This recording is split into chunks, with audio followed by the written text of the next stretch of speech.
সীমান্ত এলাকায় উত্তর কোরিয়ার হাজার হাজার সেনা জড়ো হয়েছে। যে কোনো সময় তারা যুদ্ধে নামবে। দুই কোরিয়ার মধ্যে এখনো আনুষ্ঠানিক শান্তি চুক্তি হয়নি, তাই এখনো যুদ্ধাবস্থায় রয়েছে উত্তর কোরিয়া ও দক্ষিণ কোরিয়া।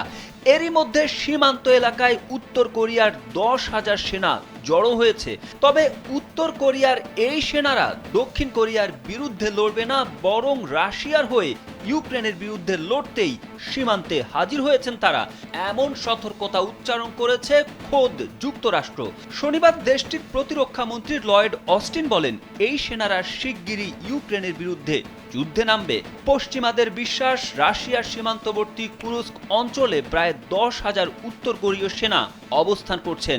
এলো ভিশন মুশকিল আসান অফার। যে কোনো ব্র্যান্ডের পুরনো ফ্রিজ নিয়ে চলে আসুন ভিশন শোরুমে আর নিয়ে যান নতুন ভিশন ফ্রিজ 20% পর্যন্ত ছাড়। অস্টিনের ভাষায় ওই সেনাদের রাশিয়ান ফরমেশনের সঙ্গে খাপ খাওয়ানো হচ্ছে। তবে এখনো পর্যন্ত উত্তর কোরীয় সেনা সক্রিয় যুদ্ধে অংশ নিয়েছে এমন উল্লেখযোগ্য কোনো প্রতিবেদনও দেখেননি তিনি।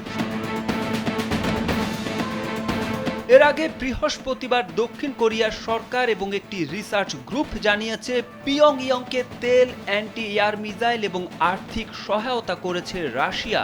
বিনিময়ে রাশিয়ায় সেনা পাঠাচ্ছেন কিম জং উন। কিয়েভের অভিযোগ, ইউক্রেনের পুনর্দখল করা অঞ্চল ফিরে পেতে সীমান্ত এলাকায় উত্তর কোরীয় সহ 50,000 সেনা জড়ো করেছে রাশিয়া।